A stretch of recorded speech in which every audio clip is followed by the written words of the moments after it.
Graça e paz para todos. Vamos abrir a nossa Bíblia no livro de João, capítulo de número 12.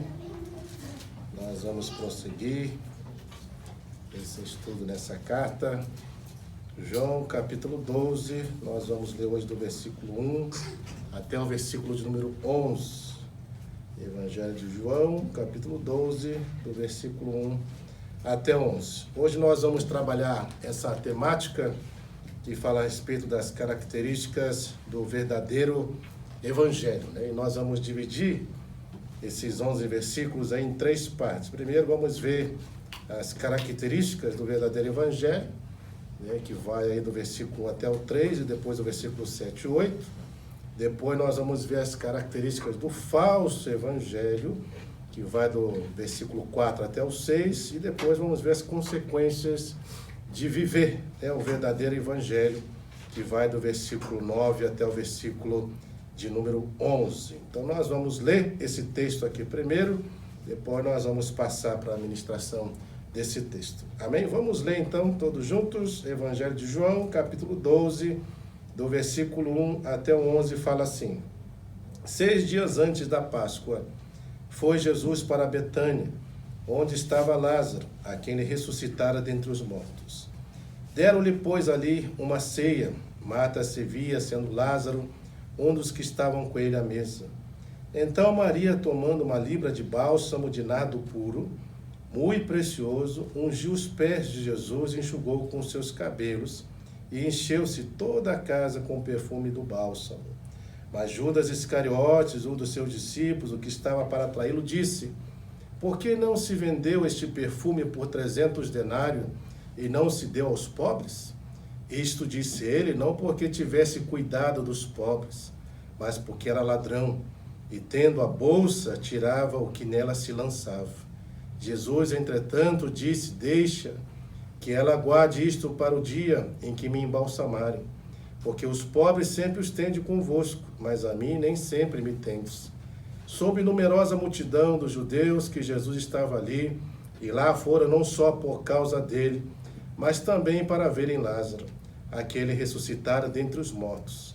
Mas os principais sacerdotes resolveram matá-lo também, Lázaro, porque muitos dos judeus, por causa dele, voltaram crendo em Jesus. Vamos orar, queridos. Deus, em nome de Jesus, primeiramente nós queremos te louvar, queremos te agradecer pela bênção, pelo privilégio de nós podermos, ó Pai, estarmos aqui nessa semana, reunidos novamente na Tua presença.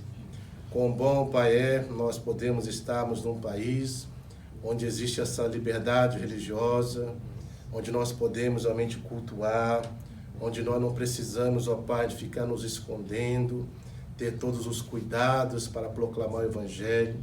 E nós te louvamos, ó Pai, porque nós temos esse privilégio de podermos estarmos aqui louvando, adorando ao Senhor, orando, Pai, diante da Tua presença e principalmente ouvindo a Tua palavra e tendo comunhão junto, Pai, com a Tua igreja. Por isso nós queremos te louvar, te agradecer e pedimos ao Senhor para que o Senhor me te possa falar de uma forma profunda ao nosso coração, que nós possamos ter um entendimento claro acerca disso que o Senhor vai estar ministrando, que o Senhor abençoe aqueles que vão estar assistindo também pela internet, que essa palavra chegue, Pai, vá ao encontro da necessidade também, Pai, dos Teus filhos, e que o Senhor fale. Nós sabemos que a Tua palavra, ela é viva, ela é eficaz, ela não volta vazia. E por isso, Pai, nós colocamos diante do Senhor, crendo que o Senhor há de fazer coisas grandes, preciosas nessa noite. Por isso te louvamos e agradecemos por tudo, em nome de Jesus. Amém. Amém. Muito bem, então acompanhe aí, queridos, esse texto aí do João capítulo 12, do versículo 1 até o versículo de número 11, nós vamos estar explanando. A princípio nós vamos procurar entender o contexto. Lembre-se que agora, como fala aqui no versículo de número 1, está faltando 6 dias antes da Páscoa. E nós sabemos que é justamente no período da Páscoa que Jesus ele vai ser morto, crucificado. Então aqui é uma semana bem decisiva, como nós já vemos sempre ministrando. À medida que nós vamos estudando o Evangelho de João, você vai ver que a hostilidade, a perseguição com relação à pessoa de Cristo, ela vai aumentando, ela vai crescendo, né, de forma gradativa e vai se agravar nesses momentos finais, onde vai culminar realmente na prisão de Jesus e na sua morte, né? Então, é esse período que está se aproximando. E é interessante que nesse capítulo 12, você vai perceber que essa é a última ação do ministério público de Jesus. Você já não vai ver mais Jesus publicamente fazendo o que ele sempre fazia, né? Ministrando, ensinando, você não vai ver mais isso. A partir daqui, desse capítulo 2, a gente vai ver que essa aqui é a última manifestação dele, ministerialmente público, né, que nós estamos falando, né? E a partir do capítulo 13, você vai ver que o próprio João, ele vai mostrar que agora Cristo, ele só vai se dedicar ao quê? A ensinar os seus discípulos. Então, o ministério público de Jesus, ele encerra aqui nesse capítulo 12. É interessante também perceber que João, ele faz questão de trabalhar sempre aquela ação do antagonismo, né? Ele sempre quer mostrar aqueles que são de Deus, aqueles que não são de Deus, aqueles que são considerados filhos dele, aqueles que não são considerados, aqueles que são luz no Senhor e aqueles que são considerados trevas, porque andam ao contrário a essa luz, né? Aqueles que de fato evidenciam características claras de um verdadeiro cristão e aqueles também que evidenciam características claras de que não são de fato verdadeiros cristãos. Então ele vai trabalhando muito essa ação de antagonismo dentro dessa carta de João, e obviamente quando ele faz isso, ele sempre trabalha com essas duas classes de pessoas, né? Os que são crentes e os que não são crentes. Mas aqui no capítulo 12 tem algo interessante, porque ele vai tratar acerca de dois personagens que estão no texto que fazem parte da igreja, ou seja, estão no contexto da igreja, né? Se a gente fosse contextualizar para os nossos dias, eram pessoas que estão na igreja, que no caso é Maria, que vai ser essa simbologia desse verdadeiro evangelho e da manifestação desse verdadeiro evangelho, e você vai ver a pessoa de Judas Iscariotes, que no caso é o falso evangelho, mas que está aí, inserido, e aí isso faz sentido, né? Porque Jesus fala que na igreja cresce joio e trigo ao mesmo tempo. São coisas parecidas, né? Mas os próprios discípulos mesmo, uma vez falando com Jesus, eles perguntaram a Jesus se queriam que eles tirassem o joio do trigo. E Jesus fala assim, não, para que você não tire o trigo junto, deixa, porque nos finais do tempo, Deus vai enviar os seus anjos e eles vão fazer essa separação, né? Separar o joio do trigo. Por quê? Porque realmente eles são parecidos. E aqui a gente vai ver exatamente isso. Jesus vai mostrar essas características do verdadeiro evangelho, e ele vai usar esses dois personagens que estão dentro desse texto para poder, e além também da família de Maria, mostrar quais são essas características que evidenciam de fato o verdadeiro evangelho, né? O que o verdadeiro evangelho produz na vida daqueles que realmente vivem e vivenciam realmente esta verdade. Então é dentro desse contexto que nós vamos estar estudando, né, esses 3 pontos, e eu gostaria que você se detesse, né, na Bíblia para que a gente pudesse fazer essa análise. Então vamos lá. A primeira coisa que nós vamos estudar é as características do verdadeiro evangelho, que vai do versículo 1 até o 3 e depois do 7 até o 8. Então veja, 6 dias estão faltando então para a Páscoa. Aqui já é uma preparação então para aquilo que vai acontecer daqui a 6 dias, que Jesus vai literalmente ser morto, vai ser entregue, né? E esse ponto é algo importante, né? Até porque no livro de João, quando Jesus morre, o próprio Senhor Jesus, ele declara, está consumado. Ou seja, tudo aquilo que Jesus precisava fazer, ele fez, né? Então isso quer dizer que não necessita mais nada ser feito, né? O salário do pecado foi pago. Se havia algo que era necessário ser feito, Cristo fez. Então não existe mais nada que o ser humano possa fazer nesse sentido para complementar a obra de Cristo. Não precisa. Jesus veio e cumpriu tudo, até porque só ele poderia fazer isso, porque ele é o único que é perfeito, né? Então ele faz literalmente.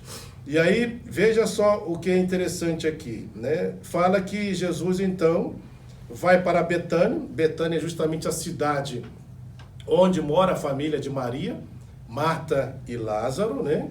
E aí ele declara aí, né, o João fala que onde estava Lázaro, a quem ele ressuscitara dentre os mortos. Então veja a forma agora como ele se relaciona com a pessoa de Lázaro, né? Ele faz essa relação de Jesus com Lázaro. No capítulo 11, fala de Jesus com relação a Lázaro, fala, aquele a quem tu amas está enfermo, né?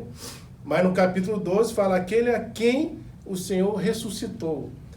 E é interessante essa afirmação, porque quando nós falamos acerca da ressurreição, isso aqui é prova de que realmente aquilo que Jesus havia falado lá no capítulo 11, vai lá no capítulo 11, no versículo de número 25 e 26, quando ele declara aqui para Marta, né? Falando claramente, disse Jesus, eu sou a ressurreição e a vida. Lázaro estava morto aqui, 4 dias, já fedendo, né? E fala, quem crê em mim, ainda que morra, viverá. É exatamente isso que aconteceu, porque Jesus ressuscita Lázaro, e a prova de que a ressurreição de Lázaro realmente aconteceu, é isso aqui, é o capítulo 12, porque ele está aqui assentado agora com Jesus. Ele está junto com o Senhor. E sentado aonde? Foi preparada uma ceia aí que fala no versículo 2, deram pois ali uma ceia. E aí fala que Marta, né, que é irmão de Lázaro, servia, sendo Lázaro um dos que estavam com ele à mesa. Então, essa aqui é a prova contundente de que realmente a ressurreição de Lázaro aconteceu mesmo. Foi real. Isso aqui prova. E provando a questão da ressurreição, isso traz alento ao nosso coração. Por quê? Porque se Lázaro ressuscitou, nós podemos ter a certeza que nós também, que um dia vamos morrer, com relação aos que já morreram, também vão ressuscitar. É garantia do Senhor, né? É prova de que realmente aquilo que Jesus falou é verdade, ele vai cumprir. Agora, lembrando que Lázaro aqui, obviamente, ele ressuscita novamente, mas ele vai morrer de novo. E ele vai ter o privilégio de poder ressuscitar de novo. Ele tem a experiência 2 vezes. Uma vez aqui, né, nessa terra, morre, mas Jesus ressuscita, ele volta de novo essa própria natureza. Ele não recebeu a natureza ainda glorificada, até porque Jesus também não foi assunto aos céus, né? Então ele recebe a vida novamente, torna a vida, mas ele vai tornar a morrer. E é por isso que as autoridades, a gente vai ver mais para frente, que vão fazer de tudo para matá-lo. Então veja que a ressurreição então é algo que é real, verdadeiro. E para nós agora que estamos em Cristo, depois da ressurreição de Cristo, essa ressurreição que existirá é obviamente que a partir do momento que nós ressuscitarmos, nós não vamos morrer novamente. Por quê? Porque agora a morte, a partir de Cristo, a partir do cumprimento da obra do Senhor, a Bíblia fala bem claro que o último inimigo a ser vencido vai ser o quê? A morte. E quando Jesus voltar, né, porque ele vai voltar, a Bíblia fala então que nós vamos receber o quê? Um corpo glorificado. E ao receber o corpo glorificado, isso significa que não existe mais morte física. Uma vez que você tem esse corpo, a morte não reina mais. Por quê? Porque o último inimigo a ser destruído, a ser morto, será a morte. Porque a morte nunca fez parte, desde o começo do plano de Deus. Nunca fez. Ela só entrou por causa do pecado de Adão. Né? Por causa do pecado de Adão que a morte passou para toda a humanidade, mas ela não existia. Então, a diferença dessa ressurreição que Lázaro teve aqui para a ressurreição que nós vamos ter e que o próprio Lázaro também vai experimentar é justamente essa. A ressurreição com um corpo glorificado. Ou seja, não morrerá mais e nós estaremos para sempre na presença do Senhor. Então aqui é uma garantia, é uma certeza de que aquilo que Jesus promete, ele que cumpre. Esse é a característica do verdadeiro evangelho. O verdadeiro evangelho se cumpre literalmente na vida daqueles que realmente creem e tomem posse. Por quê? Porque o que Jesus fala é a própria palavra de Deus. E se é a palavra de Deus, Deus fala que ele vela pela palavra dele, que é para cumpri-la. Então, se ele prometeu, ele cumpre. Essa é a ideia.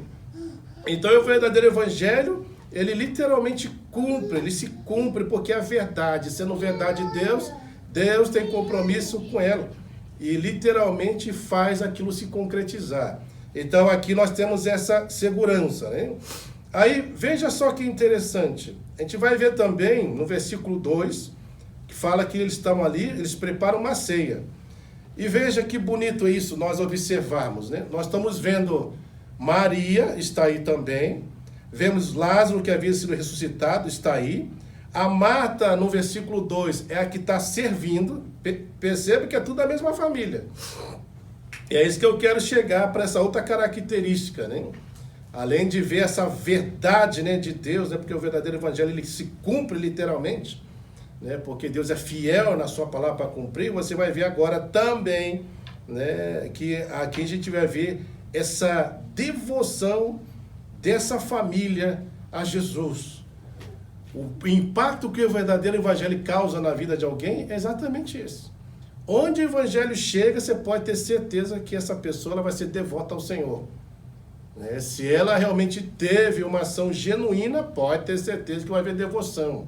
E quando fala de devoção, fala aqui de dedicação íntima, fala de relação, fala de compromisso, fala de fidelidade, fala de responsabilidade, fala do desejo de você se relacionar, cumprir com aquilo que realmente o Senhor quer. E aí então a gente vai percebendo aqui que no versículo 1 a gente vê a pessoa de Lázaro, no versículo 2 a gente vê a sua irmã, Marta, o que? Servindo, e o interessante aqui, né?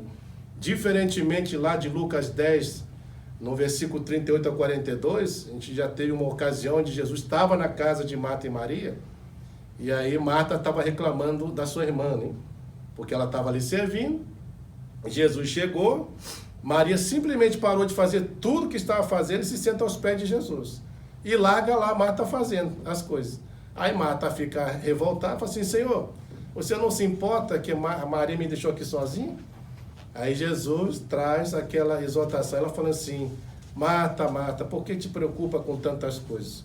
Uma só é a mais importante, Maria escolheu a melhor parte. Qual a parte que Maria escolheu? Ficar aos pés de Jesus, priorizar a Jesus, ouvir Jesus, ter comunhão com Jesus. Enquanto Marta, por mais que Jesus estivesse ali, ela está preocupada, a mente dela está voando para outras coisas. Ela talvez está preocupando em fazer, não sei, se é picanha, se é feijoada, se é feijão, se é macarronada, não sei o que ela está fazendo. Mas uma coisa é certa, as outras coisas estavam tomando conta da mente e do coração dela. E às vezes é assim que muitos cristãos vivem. Tem muitos cristãos que às vezes estão na igreja, mas está com a mente pensando em outra coisa. Está com a mente pensando no filme que tem que assistir daqui a pouco, no futebol que vai ter que jogar, no passeio que tem que fazer, na compra da semana. E deixa essas coisas tomar conta da mente, dispersa.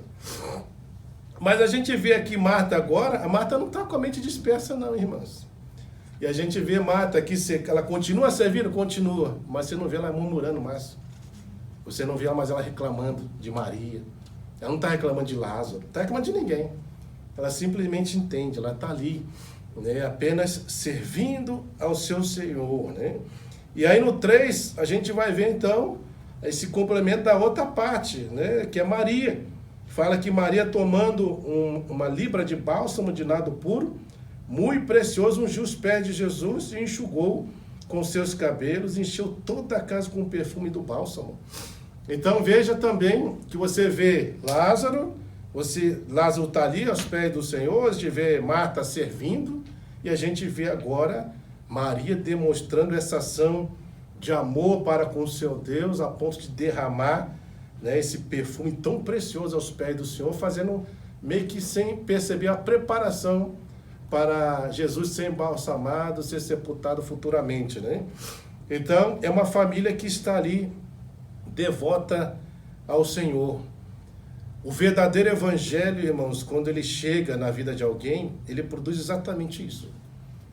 Ele faz as pessoas se voltarem para esse Cristo, amar esse Cristo, desejar esse Cristo, servir esse Cristo.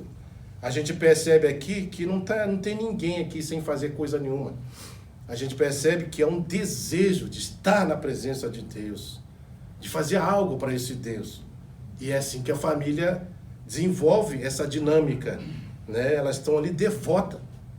E quão bom é, né? Lá em Josué fala no capítulo 24, versículo 15, a última parte fala, eu e minha casa serviremos ao Senhor. Tem muita gente que pega esse texto pensando que Josué está fazendo uma previsão futura e o desejo e a esperança que ele tem de que no futuro ele e a família dele viessem um dia servir ao Senhor. Né? Talvez seja a perspectiva de muitos de nós, de ver todos os nossos familiares servindo a Deus. Mas quando ele relata aquilo ali, ele não está falando nessa perspectiva. Ele não está falando da perspectiva de que tinha gente da família dele que não servia a Deus. Não. A família já servia. Ali é uma posição diante do povo, de que eles declaram, falam assim, eu e minha família serviremos a Deus. Nós já servimos e vamos continuar servindo a esse Deus. É o desejo do nosso coração fazer isso. E eles entendem que nós viemos o quê? Para servir. Não é que Jesus fala, aquele que diz estar em mim, deve andar como eu andei. Né? E a gente vê claramente que Jesus, quando veio, ele veio para quê? Para servir. E dar a vida dele, em resgate de muitos. E da mesma forma também nós viemos também para servir a ele. Nós viemos para fazer algo em pró dele, de alguma forma, se envolver com ele.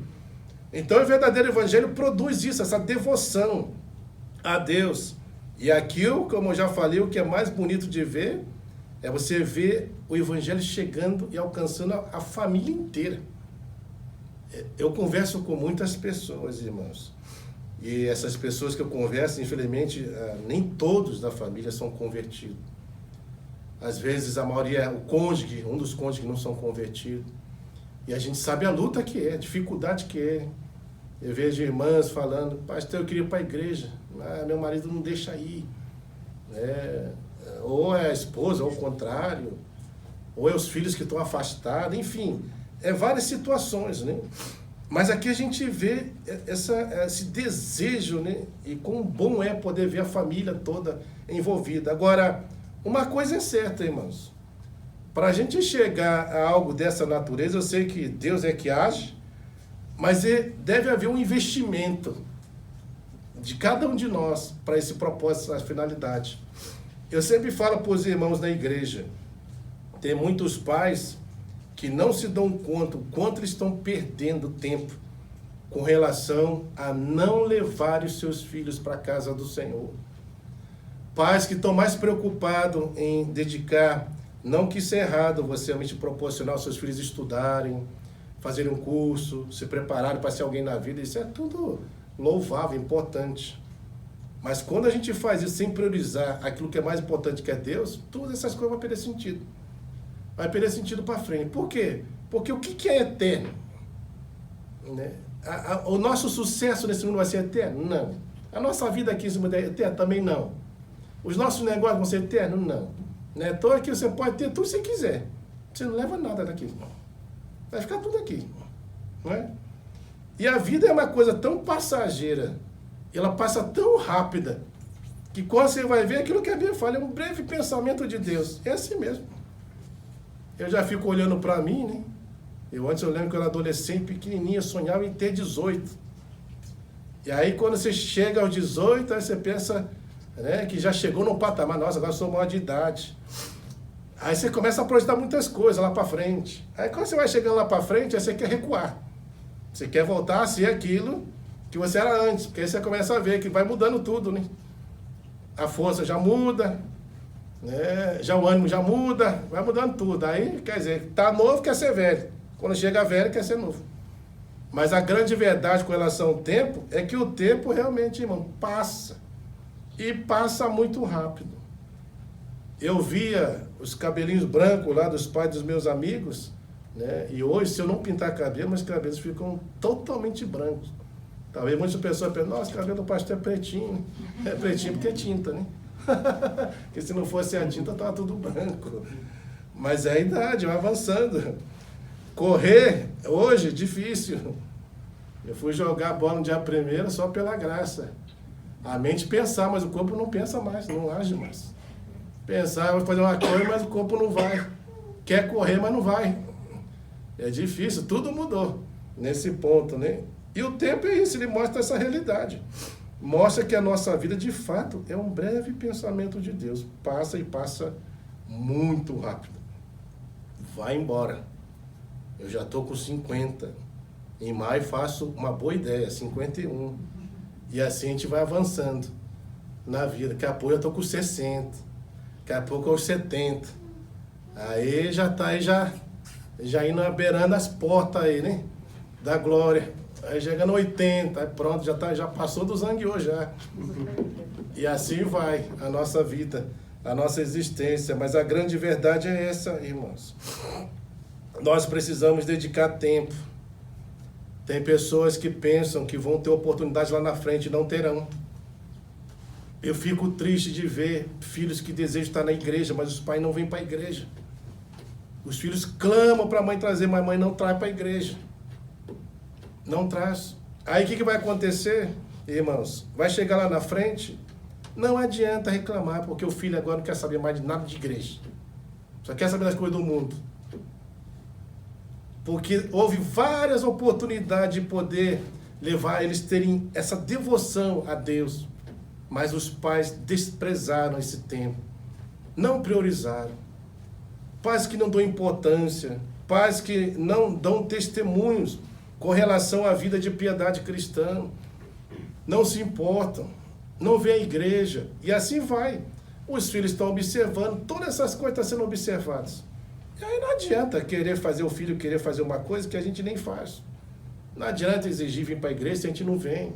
Não adianta ter compromisso com Deus se a gente não tem compromisso. Não adianta ser fiel se a gente não é. E assim por diante. São oportunidades que vão sendo perdidas. Então veja que se a gente quer ver uma família voltada para Deus, tem que haver investimento. É o que eu falo para vocês, né? Eu e a Simone, nós, por sermos líderes de igreja, é óbvio, isso já ajuda, porque nós já estamos envolvidos com a igreja.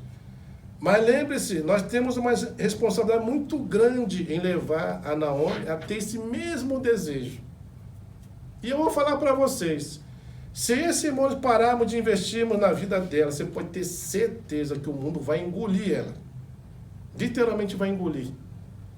Você vai perceber que por mais que ela seja filho de pastores, você pode ter certeza que ela vai ter desejo nenhum com Deus, com relação às coisas de Deus. Então o que nós fazemos? Ensinamos, ajudamos ela a orar, ela a ser grata. Quando vai ofertar, a gente faz questão de que ela leve a oferta, para que ela veja que é importante contribuir, é importante ser generoso. Vai orar, a gente fala para ela, você ora, a gente repete, você ora. E a gente pede para ela orar, né? Na hora de dormir, na hora que acorda, na hora que vai comer. Isso exige tempo? Exige. É cansativo? É. Mas é isso que vai formando esse desejo no coração dela, dela crescer e lá na frente ela percebeu o quanto isso vai ser importante.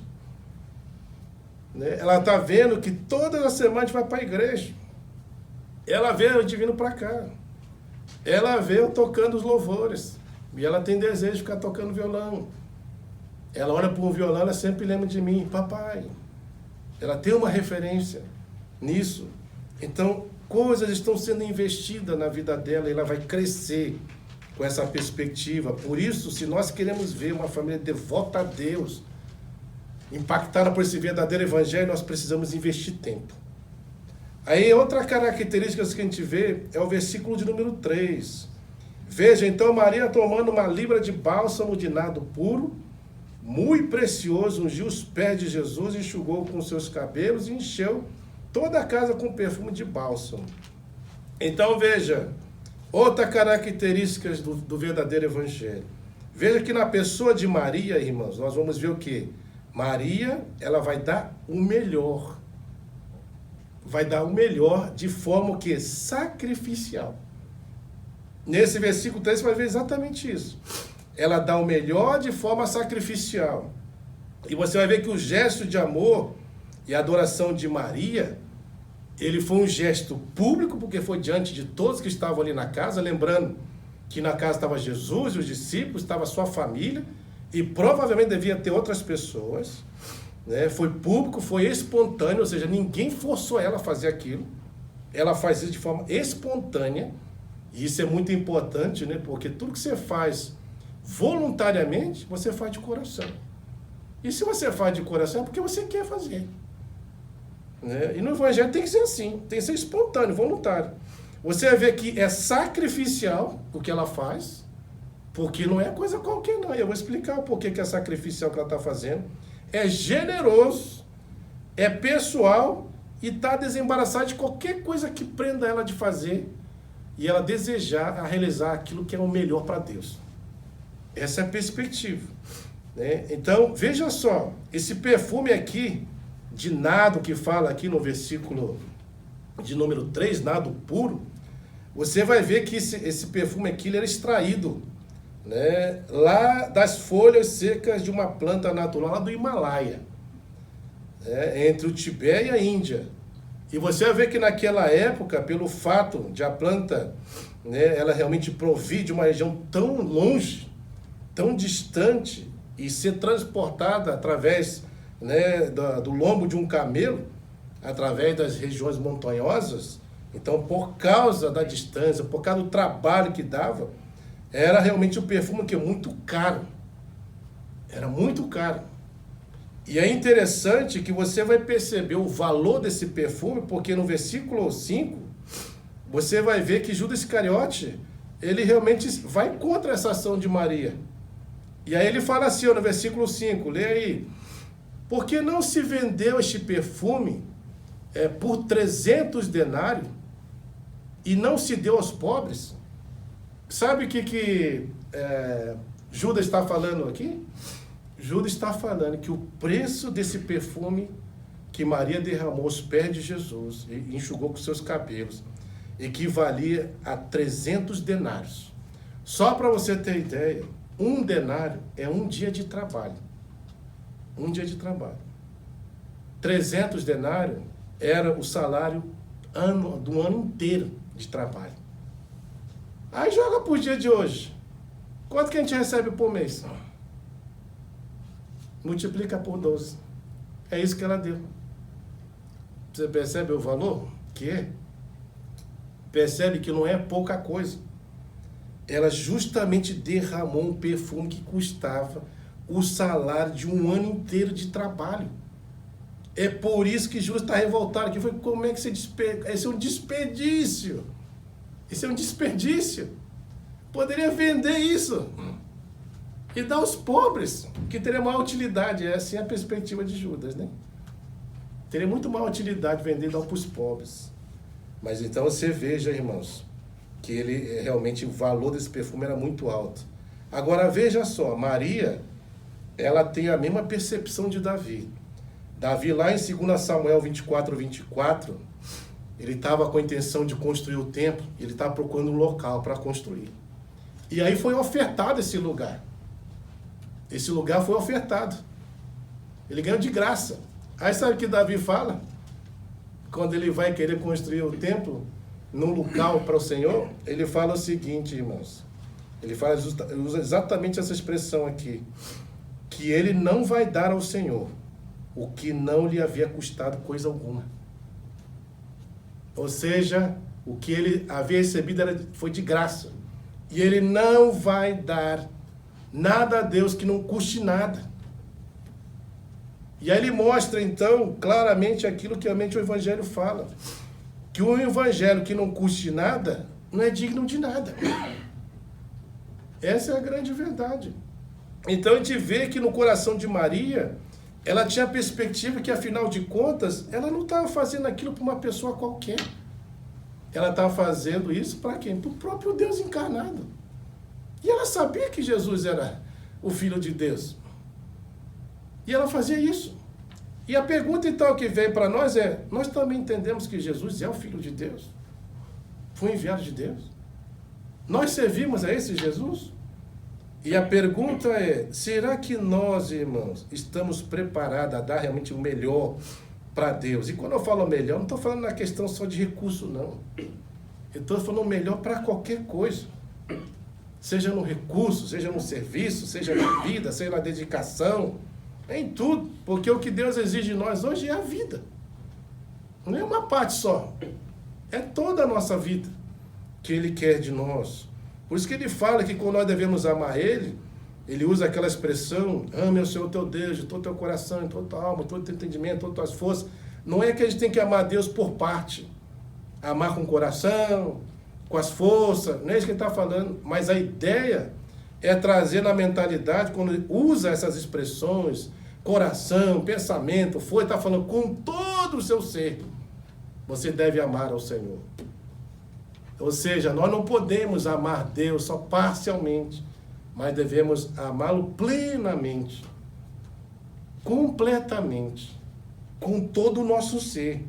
É isso que ela está falando claramente, irmãos.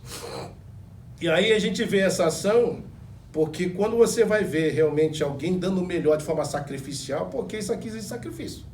Isso é fato. Ninguém vai fazer isso se não está disposto a se sacrificar. Né? E aí, a gente olhando para a pessoa do próprio Cristo como exemplo, o que Jesus fez, irmãos? Exatamente isso. Ele deu o melhor dele de forma sacrificial. E a pergunta é, o que Jesus fez?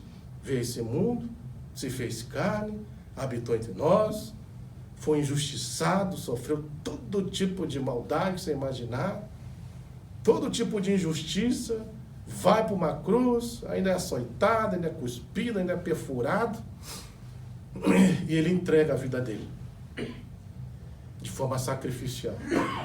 Ele entrega o melhor, deu a vida dele. E aí quando nós olhamos para isso, e aí tem até um autor, Ernest de Bourg, ele fala assim, ó, quando ele diz que o amor não é calculista, e fala que o amor esbanja, olha a perspectiva desse cristão, ele fala o seguinte, ele fala que o amor, depois de dar tudo, só lamenta não ter mais para dar. E é uma verdade, irmãos.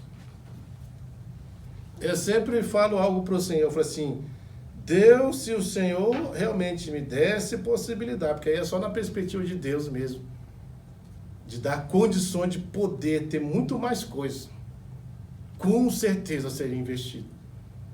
Muito mais ainda no reino. Mas é porque eu não tenho. Não tem como abraçar tudo. Mas se tivesse, pelas necessidades que a gente vê, com certeza, né, a gente conseguiria fazer algo. Eu tenho conversado com o pastor Zacarias, de Moçambique. Ele tem pedido, né, para mim, falou assim, pastor, vê se há uma possibilidade de ver se consegue levantar um carro. Aqui é uma coisa tão simples ter carro, né? Tem pessoas que jogam fora, tem pessoas que doam, amassa. E lá uma necessidade tão grande, e não tem carro, e às vezes tem que andar 1000 quilômetros.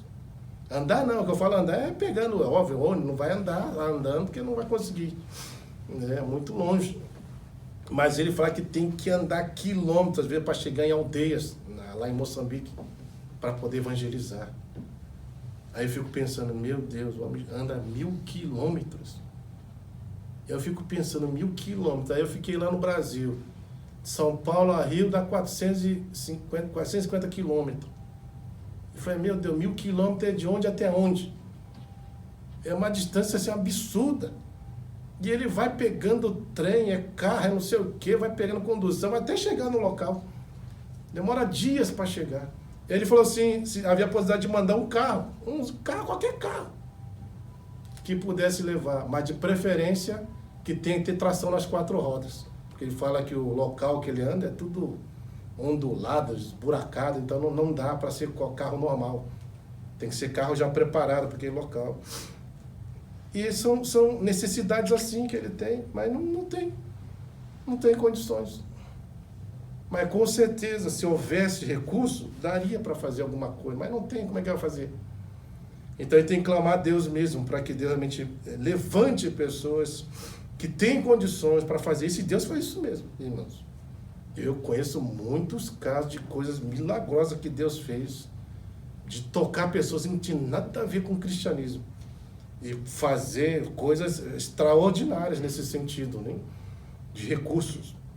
Deus faz, Ele realmente opera nesse sentido. Então, dentro dessa perspectiva de a gente dar o melhor, de forma sacrificial, de forma espontânea, a gente tem que fazer uma análise do nosso coração com relação a isso. Às vezes a gente fica muito preso em nós mesmos, né? E a gente vai ver essa falsa característica do falso evangelho na pessoa de Judas, exatamente isso. Aquela perspectiva egoísta, que só está pensando em si, não pensa no outro. Mas a gente precisa realmente assim ter esse desejo de realmente ter um coração assim, que deseja dar o melhor, de forma sacrificial, espontânea, generosa. Que a gente não precise ficar falando, mas que haja no nosso coração. Afinal de contas, irmãos, nós fazemos isso tudo era por reino do Senhor. E tudo isso aqui vai ficar. Tudo isso vai ficar. O que a gente vai levar de legado e deixar de legado é a história, né? É o exemplo. É isso que vai marcar das pessoas. Aquilo que nós fomos nessa vida. A nossa dedicação, nosso amor, nosso compromisso, o nosso desejo em ajudar, se esforçar em ajudar, fazer tudo em prol do necessitado, do reino, da necessidade da igreja. É isso. Aí outra característica, versículo 7 fala que Maria buscou agradar o que? Somente ao Senhor. E é interessante aqui, fala, Jesus entretanto disse, deixai-a, que ela guarde isso para o dia em que me embalsamarem. É muito interessante aqui você ver que Maria, ela vai demonstrar o seu amor a Jesus de forma sincera e ela não vai ficar preocupada, né, com a opinião de pessoas à sua volta. Lembrando que Jesus aqui está repreendendo quem? A Judas Iscariotes. Porque ele está falando, por que ele está desperdiçando esse perfume aí? Por que não vende? Vale tanto dinheiro, vende e dá para os pobres. E Jesus está repreendendo. Eles, e com certeza havia outras pessoas ali que com certeza estavam criticando a atitude de Maria. Por quê? Primeiro, uma mulher jamais se chegaria aos pés de um homem da forma como Maria chegou. Segundo, jamais soltaria os cabelos publicamente. E ela fez isso, para enxugar os pés do Senhor. Então havia muitas coisas da forma como Maria realizou essa ação, que com certeza deve ter levado muitas pessoas a criticarem a atitude dela, o comportamento dela. Fora que tem aqueles, né, que quando você sempre faz algo para o Senhor, sempre tem aqueles que são contra mesmo. Você pode fazer o que for de melhor, sempre vai ter alguém que vai ficar pegando o seu pé. Sempre vai querer achar um defeito, um problema, para desestimular, para entristecer, para fazer qualquer coisa. Mas a gente vê no coração de Maria exatamente isso. Ela busca somente agradar a Deus. Ela não está preocupada com as outras opiniões. E isso é saudável na perspectiva de que realmente, se você ficar ouvindo muitas coisas que as pessoas falam, né, com relação à nossa devoção, dedicação ao Senhor, você fica desestimulado. Porque as pessoas falam assim, você é um fanático, você só vive na igreja, a sua vida é só para Deus. E aí começa a falar, faz outras coisas, e começa a criticar você de todas as maneiras, fora que as críticas que vêm de dentro da própria igreja. Então a gente vê que ela tem uma firmeza, ela busca somente agradar ao Senhor. Outra coisa também, você vê que ela demonstrou amor em tempo oportuno. Nesse próprio versículo de número 7, a gente vai ver exatamente isso, né? Que você vai ver Maria demonstrou seu amor que é generoso a Jesus antes da sua morte. E ela vai antecipar, literalmente, né, ungindo para a sepultura dele. Abre lá em Marcos 14:8, irmãos. Esse texto aqui de João 12, ele também é contado lá em Mateus, capítulo 26, do 6 a 13, e Marcos 14, do 3 a 9. É a mesma história. Então, olha só o que fala em Marcos, porque aqui em João não traz esse relato, mas em Marcos traz. Veja só o que ele fala aqui, 14:8. Marcos, capítulo 14, versículo de número 8, vai falar isso aqui, Olha só o que vai falar. Ela fez o que pôde, antecipou-se a ungir-me para a sepultura. Então veja que essa atitude dela de derramar o perfume sobre os pés de Jesus estava preparando Jesus o quê? Para a morte dele. Era isso aqui que ela estava fazendo. Ela estava demonstrando esse amor a Jesus em tempo oportuno. E a pergunta que nós temos que fazer com relação a isso é: será que nós estamos demonstrando amor, irmãos? Não só a Jesus, mas a todos que estão à nossa volta, a tempo. Por que a gente fala isso, irmãos? Porque tem muitas pessoas que só demonstram amor depois que a pessoa vai embora. Eu canso de ver isso em sepultamento, em culto fúnebre. Em culto fúnebre aparece até pessoa que há centenas de anos não aparece. Nunca te visita. Mas parece que naquele momento a pessoa faz questão de estar lá. E chora. E declara palavras, né? Assim, boas, positivas com relação ao falecido ou falecido. Ora, uma pessoa boa. Nossa, pessoa generosa. Trazem flores. Dão ofertas. Fazem tudo sem imaginar. Nesse dia. Mas a pergunta é, e quando está vivo? Qual foi a última vez que você demonstrou amor? Qual foi a última vez que você se preocupou? Qual foi a última vez que você esteve com essa pessoa? Esse é o ponto. É por isso que a gente sempre fala que nós não podemos desperdiçar o tempo que nós temos com as pessoas. Sabe por quê? Porque nós não sabemos o dia de amanhã. A ideia das pessoas ficarem pensando, amanhã eu faço isso, amanhã eu me conserto, amanhã eu perdoo, semana que vem eu faço. Aí é aquela perspectiva que a Bíblia fala, se Deus assim quiser, hein? Porque se não quiser, não tem amanhã para você, não tem semana que vem, não tem dia nenhum. Essa é a verdade. Então, qual é o dia de fazer? É hoje. Se a gente precisa demonstrar algo para alguém, faça hoje. Não espere para depois, porque depois vai ser muito tarde. E eu sempre falo isso com relação ao meu irmão, né, mais velho. Ele teve tantas oportunidades de demonstrar, e se comprometer, a se consertar com meu pai, porque eles tinham uma birra, né, que acabou quebrando a relação deles no decorrer da vida. E eu percebi, meu irmão, ele queria tanto consertar com meu pai, pedir perdão para ele, abraçar ele, beijar ele. Mas o orgulho foi tão grande que ele nunca quis fazer. Aí sabe o que ele falava assim, toda vez que a gente conversava? Ele falava assim, depois eu faço. Amanhã eu faço. Quando der eu faço. Até que meu pai morreu. Não teve amanhã. Não teve depois. Não teve outro dia. E ficou frustrado. Até hoje eu creio que ele está frustrado por não ter feito aquilo que ele queria fazer e que o orgulho não deixou ele fazer. Ele queria demonstrar o amor pelo meu pai, porque eu sei que ele amava meu pai. E meu pai também sabia que ele só estava fazendo aquela birra com meu pai por causa do problema que aconteceu. Mas o ponto é isso. Será que nós demonstramos amor de fato? Nem as pessoas? Ou o nosso amor é tardio? A gente só demonstra depois que a pessoa não está mais. Então é algo que tem que ser pensado. Outra característica, você vai ver aqui no versículo 7 e 8 também. Vamos ler versículo 7 e 8 de João, capítulo 12, 8. Fala assim, Jesus entrando disse, deixa que ela guarde isso para o dia em que me embalsamarem. E aí fala, porque os pobres sempre os tendes convosco, mas a mim nem sempre me tendes. Então você vai ver aqui também que Maria ela foi elogiada pelo Senhor. E nós vamos ver o motivo do elogio de Jesus para Maria. Vai lá em Marcos 14 de novo, versículo de número 6, você vai ver o motivo do elogio. Jesus vai falar aqui. Em João não está escrito, mas aqui está. 14:6 fala aqui, ó. Mas Jesus disse, deixai-a, porque a molestai, ela praticou boa ação para comigo. Então veja, por que ela foi elogiada pelo Senhor? Porque ela praticou boa ação.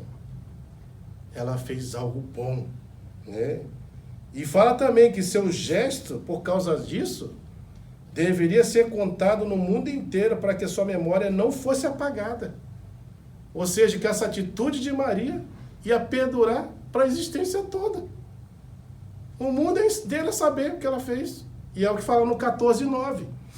Em verdade vos digo, onde for pregado em todo o mundo o evangelho, será também contado o que ela fez em memória sua.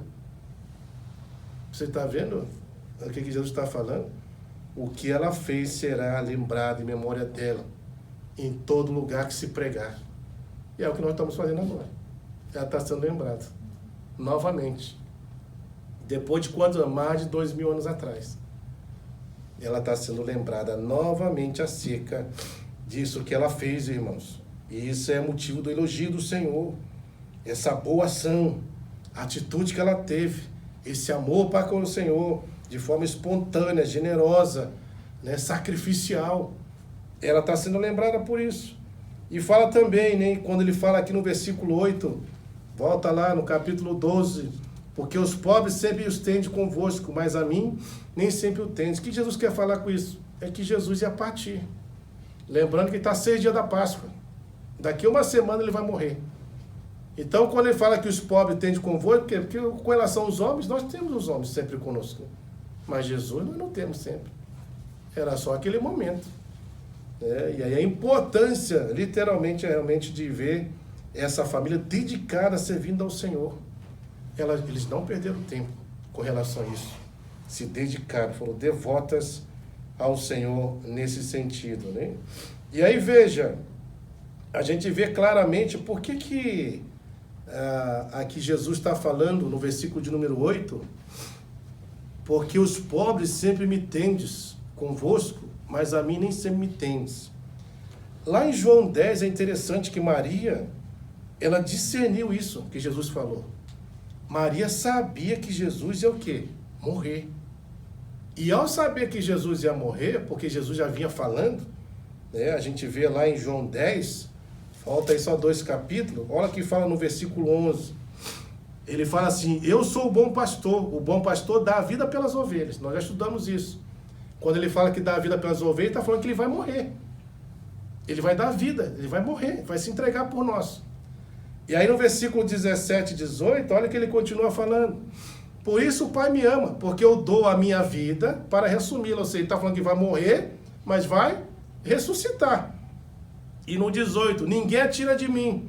Pelo contrário, eu espontaneamente a dou. Tenho autoridade para a entregar e tenho para reavê-la. Este mandato é exibido no meu Pai. Então, de ver que essa ação de Jesus, de entregar a vida dele, foi o quê? Espontânea e voluntária. Ele que quis dar. Não foi ninguém que forçou Jesus a dar a vida dele. É ele que se entregou. É ele, quando os soldados vieram e perguntaram, quem tu procura? Jesus, sou eu, pode me levar. Ele não foge. Ele se entrega voluntariamente. E ele fala, ele recebeu a autoridade do Pai. Ele vai morrer, mas também vai ressurgir. Vai ressuscitar. E ele tinha plena consciência disso. Então Maria, ela conhecia essa ação. Por isso ela antecipa todo esse processo. Por isso que ela vai ungir Jesus. Né? Para que realmente ele esteja sendo preparado para o sepultamento dele. Ela faz tudo isso. As características do falso evangelho. 4:6 fala assim. Volta lá. Mas Judas Iscariote, um dos seus discípulos, o que estava para traí-lo, disse, por que não se vendeu este perfume por 300 denários e não se deu aos pobres? Isto disse ele, não porque tivesse cuidado dos pobres. Olha que coisa terrível, né, irmãos? Ele está pedindo para vender aquele perfume, para dar o dinheiro para os pobres, mas o próprio autor faz questão de afirmar que ele não disse isso porque tinha cuidado com os pobres. Mas por que ele faz isso? Porque era ladrão. Ele queria pegar, na verdade, aquele dinheiro. Né? Tendo a bolsa, por quê? Porque ele era o tesoureiro. Ele cuidava dos recursos, né, dos discípulos. Havia, de alguma forma ou outra, as pessoas deram, direito dele cuidar, responsabilidade dos recursos. E você vai ver claramente que realmente, Judas é realmente um ladrão, ele é uma pessoa avarenta. Ele só pensa no dinheiro. Ele não está preocupado com outra coisa, né? Todo quando ele vai trair Jesus, o que ele pede? Pede dinheiro, 30 moedas de prata. E não está nem aí não, ele ainda fala, a quem eu beijar, isso aí é Jesus. E qual é o preço ao fazer isso? Eu quero 30 moedas de prata. Você já imaginou trocar Jesus por 30 moedas de prata? Era muita prata, eu sei. Mas a pessoa estava vivendo com Jesus, olha que coisa, né?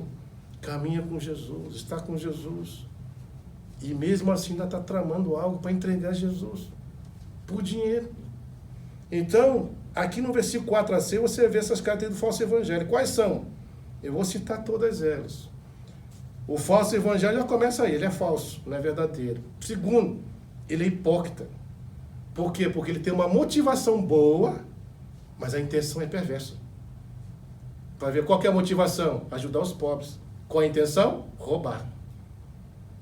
Roubar esse dinheiro que seria destinado aos pobres. Ele também é egoísta. Por quê? Porque ele não está pensando no pobre, no outro. Ele está pensando em si mesmo. Pensa em si mesmo. Por isso não é genuíno. Por isso não é verdadeiro. Por isso ele está camuflado. O falso evangelho, a cara dele falso evangelho é assim. As pessoas, elas pensam só em si. Elas são hipócritas. Elas falam de motivações, né, aparentemente boas, mas a intenção por trás daquilo que ela deseja não é verdadeira.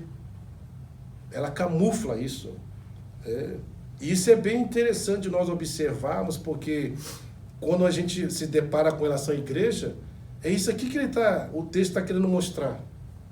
Que aqui não está falando, né, literalmente de alguém que está na igreja e alguém que está fora. Aqui está falando de duas pessoas que estão na igreja. E existem pessoas assim. Pessoas que são falsas, pessoas que são hipócritas, pessoas que são egoístas, pessoas que estão camufladas, que aparentemente a gente chama de crente cebola, né? Cebola está cheia de camadas, você corta uma, corta outra, aparece outra, corta outra, aparece outra. Aí você não chega a fim nenhuma camada. E vai cortando a camada uma atrás da outra. É assim, crente cebola, você não consegue saber o que é. Onde chega o fim daquilo ali? Então, são crentes que ocultam, né, mascaram o seu verdadeiro ser. Está ali, que apenas estão ali de forma egoísta, só com a intenção. E essa aqui é uma característica clara de falso evangelho. Né? Aquele evangelho que você só busca a Deus para ter alguma coisa para si. Você já viu isso? Só para receber alguma coisa. Não é nem no sentido de dar nada. Porque esse tipo de evangelho você vai ver que não está com desejo de dar. Ele está com desejo só de receber. De se beneficiar com a ação. E é isso que ele está mostrando. Da Judas aqui nesse contexto, ele é a representação, a característica desse falso evangelho. Que é falso, que é hipócrita, que é egoísta, que não é genuíno, que não é verdadeiro, que vive camuflado. Literalmente. A gente poderia citar várias situações, irmãos, na igreja, de situações assim. De pessoas que colocam algo para ser feito, mas a intenção não é beneficiar aquilo que ela propôs, mas é se beneficiar daquilo que ela está propondo. Você vai ver que se eu chegar assim agora e falar assim para uma pessoa, né? Eu falo assim, ó, aliás, alguém falar para mim, pastor, tem alguém que quer te dar 1 milhão de ienes. É um exemplo, né? Aí você pode ter certeza que tem muita gente que vai chegar e falar assim, né? Vai ficar pensando, puxa, isso aí podia ser comigo. Tá precisando tanto desse dinheiro. Aí outros, de forma pessoal, vai falar assim, não, irmão, não precisa não. Né? Deixa esse não, 1 milhão não precisa, deixa aí. Mas no fundo, essa ação de falar não precisa não, na verdade, assim, eu preciso, mas eu não posso falar a verdade acerca disso. Então é melhor camuflar, viver de forma camuflada. Mas o desejo, na verdade, o que é ter. Eu passei isso na época do mundo, né? Eu estava na casa visitando meus amigos, com uma fome terrível, quem tinha saído para passear, voltou para casa. Aí a mãe desses amigos meus era bem culta, sincera, e ela era que tipo de pessoa, você falou uma coisa, falou, ela não voltava a falar mais não. Aí ela falou assim pra gente, você tá com fome? E aí eu com vergonha de falar que tô com fome, eu falei assim, não tô com fome não. Ah, não tá com fome não? Foi não. Eu falei, então tá bom. E foi embora. Passei fome aquele dia. Passei fome. Porque eu tava com fome. E ela não se preocupou em fazer não. Porque ela perguntou, tá com fome? Não. Por isso que a gente precisa ser sincero. Né? Não ficar camuflando nada. Então, o falso evangelho, ele produz isso. O falso evangelho produz cristãos não verdadeiros, não genuínos, cristãos hipócritas, cristão egoísta que só pensa em si mesmo. Essa é a ação do falso evangelho que a gente vai representar na pessoa de Judas. Quais são as consequências de viver o verdadeiro evangelho? Do 9 ao 11. soube numerosas multidões dos judeus que Jesus estava ali, e lá fora, não só por causa dele, mas também para verem Lázaro, a quem ele ressuscitara dentre os mortos. Mas os principais sacerdotes resolveram matar também Lázaro, porque muitos dos judeus, por causa deles, voltaram crendo em Jesus. Então estão falando acerca daquilo que havia acontecido com Lázaro.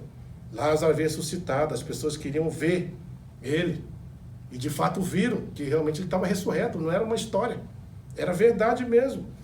E aí então você veja quais consequências do de viver o verdadeiro evangelho. Primeiro, a primeira consequência, isso causa impacto. Quando o verdadeiro evangelho realmente é vivido, ele causa impacto nas pessoas. E é o que está acontecendo no versículo 9. Uma multidão ficou sabendo, os judeus, que Jesus estava ali, e eles foram lá, não só por causa de Jesus, porque eles sabiam que foi Jesus que operou, mas também por causa de quem? De Lázaro, porque Lázaro era a prova de que se realmente Jesus fez aquilo que as pessoas estão falando, então Lázaro tem que estar vivo. E eles foram lá e viram que Lázaro realmente estava vivo, que ele realmente ressuscitou dentre os mortos. Era verdade mesmo. Então o verdadeiro evangelho causa impacto. Segunda coisa, o verdadeiro evangelho também, irmãos, traz como consequência que hostilidade, inimizade, ódio. Aqueles que vivem o verdadeiro evangelho, você pode ter certeza que você vai ser hostilizado por causa desse verdadeiro evangelho. Vai criar inimizade, as pessoas vão quebrar relacionamento com você. Eu tenho um monte de amigo meu que antes era amigo mesmo, de caminhar comigo, passear em todo lugar. Depois que souberam que eu virei cristão, viraram as costas, não conversam mais comigo. E eu não fiz nada. Só porque, aí eu não sei se é porque eles imaginam que eu vou querer converter, sei lá, o que eles pensam, mas eles não falam mais comigo. Cortaram mesmo. Cortaram, não querem saber. Causa ódio. E aí que fala lá em Mateus 5, nas bem-aventuranças, no versículo 10, 11, eu vou ler aqui, por causa do tempo. Olha que vai falar lá 5, 10, 11, fala assim, Monte das Bem-aventuranças. Bem-aventurados os perseguidos por causa da justiça, porque deles é o reino dos céus. Então ele está falando que por causa dessa justiça que nós vivenciamos, que está em Cristo, você vai ser perseguido. Bem-aventurados sois quando por minha causa vos injuriarem. Vão injuriar você, por causa do nome de Cristo. Vos perseguirem, vão perseguir você. Mentindo, disserem todo mal contra vós, também vão mentir e vão fazer todo mal contra vocês. E aí, no 12 dá a falar, regozijai e exultai, porque grande é o vosso galardão no céu. Pois assim perseguiram os profetas. Os profetas não foram perseguidos, até mortos. E aí Jesus fala que viveram antes de vós, ou seja, da mesma forma que eles foram e passaram por toda a situação, vocês também estão sujeitos a passar. Essa é a consequência do evangelho. Agora, por que isso acontece? Porque lá, Gálatas 2:20, olha só o que vai falar. Paulo vai falar aqui uma coisa interessante que aí vai fazer a gente entender claramente o porquê que as pessoas nos perseguem, né? Por que elas nos odeiam? Odeia só por causa de nós mesmos? Porque você é chato? Por que eles odeiam a gente?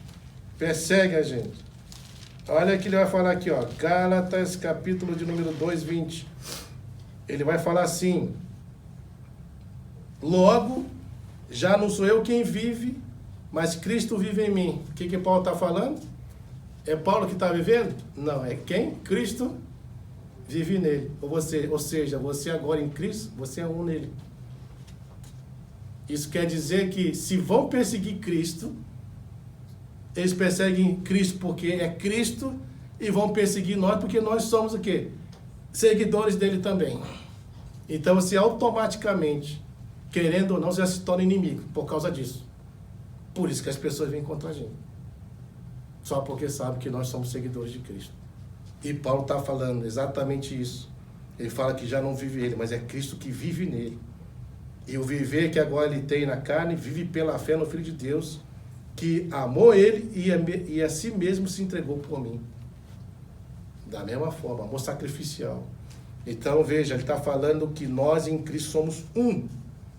E porque as pessoas odeiam Cristo, perseguem a Cristo, nós também vamos ser odiados e perseguidos também. vamos sofrer a mesma utilidade, inimizade, ódio, perseguição por causa disso. É isso que ele está falando. Por isso que em João 12:10, ele vai falar exatamente isso. Ele vai falar lá, ó, mas os principais sacerdotes resolveram também o quê? Matar Lázaro. Por quê? Porque as pessoas também estão se convertendo, porque Lázaro é a prova substancial de que aquilo que Jesus fez realmente é verdade. E eles precisam eliminar essa verdade. E a forma de eliminar o quê? Eliminando aquele que realmente está causando isso. Que não só é o próprio Cristo, mas também o próprio Lázaro, que comprova o que Jesus fez. Eles querem eliminar. E por último, veja aí a consequência do verdadeiro evangelho. Primeiro, vai causar impacto. Segundo, vai gerar hostilidade, inimizade e ódio. E terceiro, gera conversão. Versículo 11. Porque muitos dos judeus, por causa dele, voltaram crendo em Jesus. Por causa dele quem? Por causa de Lázaro. Voltaram crendo em Jesus. Por quê? Porque eles foram lá para ver se era verdade. Se Lázaro realmente tinha sido ressuscitado por Jesus. E chegar lá, eles viram que realmente foi. Isso não foi um fato qualquer. Esse foi um dos maiores milagres que Jesus operou, nos seus tempos, de ressuscitar uma pessoa que já estava morta há 4 dias. Então as pessoas viram, contemplaram aquilo. E elas foram impactadas realmente. Viram que aquilo que Jesus fez realmente é verdade. A verdade estava estabelecida, comprovada, confirmada. E aquilo gera o quê? Conversão. As pessoas voltam a crer em Jesus. E esse é o propósito do Evangelho, fazer as pessoas crerem no Filho de Deus. E eu encerro trazendo 3 aplicações para nós. Primeira, lembre-se que o verdadeiro Evangelho é doador. Ele tem disposição de dar, de contribuir, é sincero, é genuíno, é verdadeiro. O verdadeiro Evangelho provoca dedicação, responsabilidade, fidelidade, generosidade e gratidão. É isso que tem que produzir em nós. Segundo, que no nosso meio, lembre-se sempre, existe aqueles que vivem o verdadeiro Evangelho, e aqueles que não vivem. E nós precisamos entender que nós não podemos ser, de forma alguma, influenciados por esses que não vivem esse verdadeiro Evangelho. Mas precisamos influenciar aqueles que não vivem esse verdadeiro Evangelho. Então, que você seja uma influência. E por último, lembre-se que perseguição e hostilidade fazem parte das nossas vidas. Mas a despeito disso, que nós sejamos encorajados a permanecer firmes e fiéis ao Senhor. Por quê? Porque em momentos assim de perseguição e hostilidade, nós temos tendência a recuar. Porque isso coloca medo, aflições no nosso coração. E toda vez que nós estamos aflitos nesse sentido, a nossa tendência é nos paralisar, ficar parado e recuar. Mas Deus não nos chamou para recuar. Deus nos chamou para avançar. E se tem uma igreja que passou por tantas perseguições e sofrimento, foi a igreja primitiva. E o que eles faziam? A Bíblia fala que eles oravam, e ao orar eles pediam a Deus para que Deus dava mais intrepidez a eles, para que eles pudessem pregar mais ainda o Evangelho. Eles não desistem, eles não param, eles perseguem, eles são firmes, são fiéis ao Senhor. E é dessa forma que nós também devemos prosseguir na nossa caminhada cristã. Que Deus nos ajude de fato a desenvolver essas características do verdadeiro Evangelho em nós. Que esse seja o nosso alvo para esse ano. Que nós possamos ser assim, cristãos que realmente sejam doadores, generosos, amorosos, comprometidos, responsáveis, fiéis. Que a gente se dedique, não seja egoísta, só pense em nós, mas que a gente pense no todo, no reino, nos necessitados. E assim por diante. E que Deus nos ajude a vivermos isso. Amém? Vamos orar.